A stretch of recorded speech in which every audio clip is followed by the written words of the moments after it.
Here's a detailed breakdown of how we address hydrogen SIBO, or an overgrowth of hydrogen-producing bacteria in the small intestine, and the bloating, diarrhea, and other gut symptoms that often come with it. My name is Bella, and I'm a functional nutritionist and founder of the Functional Gut Health Clinic, where we help clients with SIBO and other digestive conditions take back control of their gut health. Welcome to our next installment in the SIBO series. In this video, we'll dive into our comprehensive and holistic approach to managing hydrogen SIBO. We'll cover key strategies, including which foods to include and avoid to quickly manage symptoms, our recommended natural antimicrobials for targeting small intestine bacteria, and tips for supporting the microbiome, digestion, detoxification, and relapse prevention to maintain balance in the small intestine. Let's quickly review our SIBO framework. So remember, there are 3 different types of SIBO, and we have a high-level framework that's the same for all of them. The differences for each type of SIBO come when we work through the detail in each of the sections. For example, we need to consider diet changes for all types of SIBO, but the specifics of what we recommend are vastly different for each type. Another example is herbal antimicrobials, which are different for each type of SIBO as well. So the first thing that you'll notice is that our approach goes beyond just diet and herbal antimicrobials. And while these are essential components, they often aren't enough, especially for clients with very high gas levels or who have attempted interventions before and haven't been able to clear SIBO. After working with hundreds, if not thousands, of SIBO clients, we have found that a more comprehensive approach is needed to clear the bacteria whilst also allowing clients to maintain their daily routines and well-being while following a protocol. So let me give you an overview of our comprehensive approach, which is divided into 2 phases. So phase 1 is eradication and phase 2 is relapse prevention. We take this approach because studies indicate that relapse rates for hydrogen SIBO can be as high as 45% within the first year, if not properly managed. First, let's delve into phase 1 eradication. We'll start with diet considerations, followed by a discussion on eradication options, with a focus on natural herbal antimicrobials and the elemental diet. We'll also cover probiotics for microbiome restoration, and then move on to supports for detoxification and drainage, digestion, and most importantly, small intestine motility. Additionally, we'll emphasize the importance of identifying the root causes of SIBO to prevent relapse or recurrence. If you want to get hydrogen SIBO symptoms under control quickly, the most important step you could take is to adjust your diet. Diet changes are a helpful tool to use throughout the SIBO healing journey, but it's important to follow a restricted diet only for as long as necessary so you maintain a diverse gut microbiome. While diet alone won't eradicate bacterial overgrowth, clinical studies have shown that SIBO diets can reduce symptoms by 60 to 90% depending on the specific diet you choose. We tailor our diet recommendations to each individual, but generally, here are some guidelines we consider for managing hydrogen SIBO. A SIBO diet focuses on reducing fermentable fiber from carbohydrates because overgrown bacteria ferment carbohydrates into gas, causing the bloating, pain, diarrhea, and other symptoms. For clients with severe symptoms, we often recommend structured diets like the SIBO biphasic diet or the SIBO specific food guide, which can reduce symptoms by about 75 to 90%. These diets emphasize not only which foods to include or avoid, but also the significance of portion sizes in symptom management. So for instance, a client might tolerate 1/4 cup of sweet potato, but not 1/2 cup, or they may tolerate 1/4 cup today, but yesterday their overall carbohydrate intake was too high. Alternatively, a paleo-style diet might be the best choice for those who need less carbohydrate restriction, especially if they've been on a restricted diet for a long time, or they need more diet diversity. So other less restrictive options include the specific carbohydrate diet, also called SCD, GAPS or gut and psychology syndrome diet, low FODMAP, the fast track diet, or the CEDARS low fermentation diet. Each of these needs to be customized. Once you start to reduce fermentable fibers from carbs and increase fats and protein, clients typically feel much better and intestinal transit time often starts to normalize. This means that if you have diarrhea or constipation, they should both start to reduce. Another important aspect of the diet we recommend is that by limiting carbohydrates, we also reduce inflammation-causing anti-nutrients commonly found in grains, legumes, nuts, and seeds. These foods are usually tolerated but can be problematic for anyone with a compromised digestive system. By avoiding them in the short term, we help to reduce gut inflammation, providing a better environment for healing. Here are a few additional SIBO diet tips that we give to our clients starting phase 1 of our framework. Aim for about 70% cooked and 30% raw foods. So cooking vegetables reduces their fiber and resistant starch content, making them less likely to cause symptoms. Make sure your fruit is ripe because underripe fruit is high in resistant starch, which can lead to discomfort and symptoms. It's also important to space out your meals, leaving about 4 hours between eating. This allows the migrating motor complex, or the MMC, a cleansing wave in your small intestine, time to move bacteria and food remnants to the large intestine. Limiting alcohol, caffeine, and artificial sweeteners between meals is crucial, as these can stop small intestine motility and encourage bacteria to grow and ferment. Additionally, during this phase, we often advise clients to avoid fermented foods like sauerkraut, kefir, and kombucha, because they can aggravate symptoms for some people. These small adjustments can make a significant difference in managing SIBO effectively. Ready to tackle hydrogen SIBO head-on? Let's dive into the most effective strategy for eradicating bacterial overgrowth in the small intestine: natural antimicrobials. Looking back at our SIBO framework, you can see that antimicrobials sit within the second element of phase 1 eradication options. These herbal-based supplements are like nature's antibiotics, but with less collateral damage to your beneficial gut microbes. They can also address other opportunistic overgrowths and are generally gentler on the gut, making them our preferred eradication option for hydrogen SIBO. There are 2 key principles to keep in mind when using antimicrobials for hydrogen SIBO. First is combine to kill. Hydrogen SIBO involves different species of bacteria, and not all antimicrobials can kill off all types. Using 2 herbs simultaneously is the best approach. Clinically, we found no additional benefit from using 3 or more herbs. We actually prefer single herbs over blends because some clients are sensitive and high gas levels might require multiple intervention rounds. Second is rotate to avoid resistance. Bacteria are smart and they can adapt really quickly. The effectiveness of a herbal intervention starts to decrease after 4 to 6 weeks, so rotating antimicrobials is crucial. Multiple rounds are often necessary, especially if gas levels are 40 parts per million or higher. When it comes to addressing hydrogen SIBO, it's important to keep in mind that specific brands and dosages can change, so always check with your healthcare practitioner. Currently, our preferred herbal antimicrobial combinations for hydrogen SIBO are: first is berberine and oregano, second is berberine and neem, and third is neem and oregano. Berberine is our first herb of choice for hydrogen SIBO. Not only is it strongly antibacterial, it's also anti-inflammatory and helps regulate blood sugar levels. So typically our clients are using around 1,000 to 1,500 milligrams 3 times daily. Oregano is a powerful antimicrobial herb, but use it cautiously if you have a depleted gut microbiome. For dried tablets, our clients often use 100 milligrams 3 times daily, or 250 to 300 milligrams 3 times daily for the liquid capsules. Neem is generally really well tolerated and frequently used.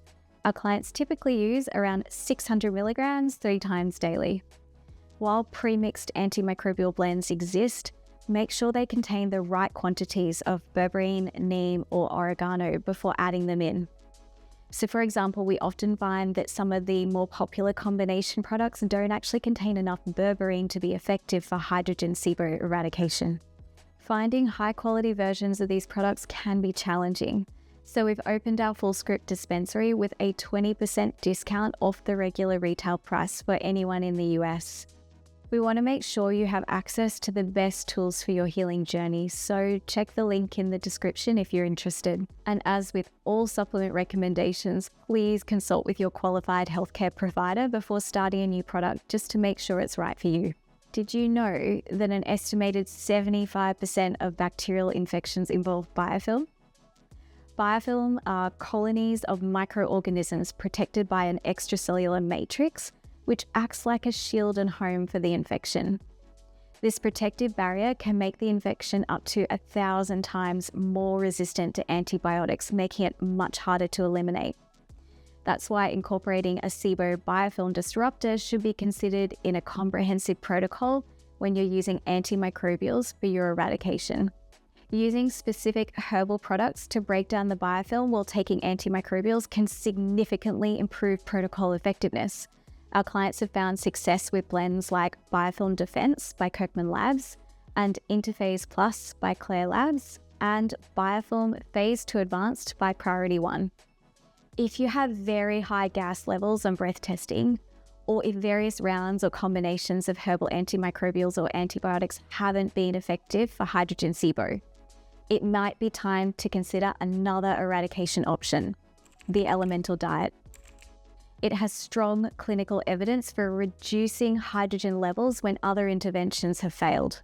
The elemental diet is a liquid diet made up of pre-digested nutrients absorbed in the upper part of the small intestine.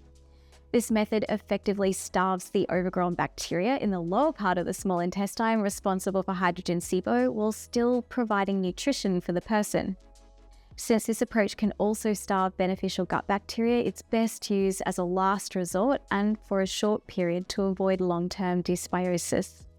This diet can quickly reduce gas levels, saving time and money compared to months of herbal antimicrobials.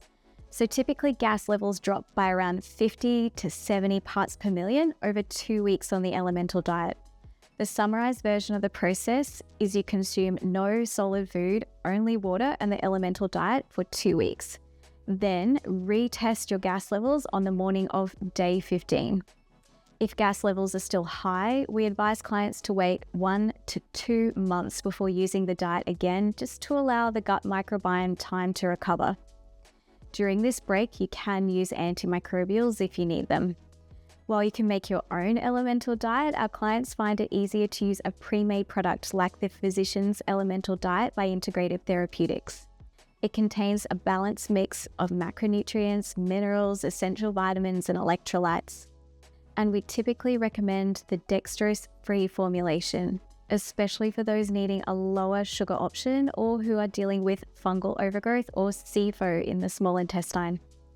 When it comes to hydrogen SIBO, our long-term goal is to eliminate symptoms and cultivate a diverse and healthy gut microbiome. While starving microbes with diet and using antimicrobials can be effective in the short term, it's crucial to avoid long-term damage to the gut microbiome by balancing these strategies with microbiome supports. Looking back at our SIBO framework, you can see that microbiome supports are the third element of phase 1. And include both prebiotics and probiotics. So let's work through prebiotics first. While clients are taking antimicrobials, we often add a prebiotic called partially hydrolyzed guar gum. PHGG has been shown to reduce hydrogen gas levels and it offers multiple other benefits. It promotes the growth of beneficial anti-inflammatory gut bacteria, improves gut transit time, and may reduce gas production in the small intestine, and it can alleviate side effects like diarrhea and bloating caused by antibiotics and antimicrobials. For the clients who decide to give this prebiotic a go, we recommend Sun Fiber by Tomorrow's Nutrition. When starting PHGG, it's really important to begin with very small amounts and increase slowly to avoid any gas and bloating that you can get if you add this product in too quickly.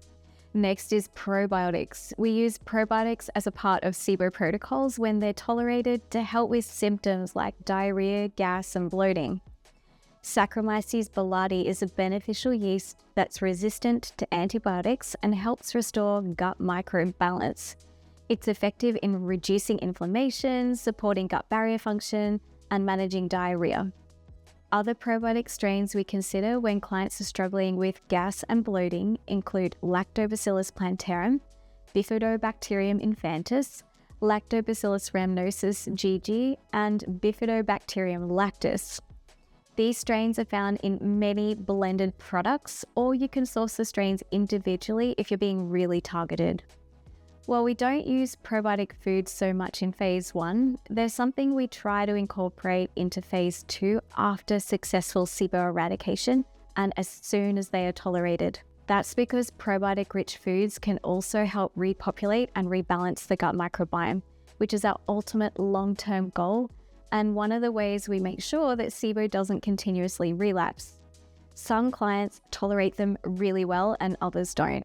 It's a case of trial and error, so we introduce them slowly to see how clients respond. Starting with small amounts of coconut kefir or sauerkraut juice, we gradually increase the fermented foods like organic kimchi, miso, and tempeh as our clients tolerate them. For both pre and probiotics, it can be a delicate balance with hydrogen SIBO. My best advice for our clients is to start low and increase really slowly. These products are worth persisting with as you aim to support your gut microbiome. When a hydrogen SIBO disrupts gut function, we can aid digestion until the gut returns to normal by using digestive support.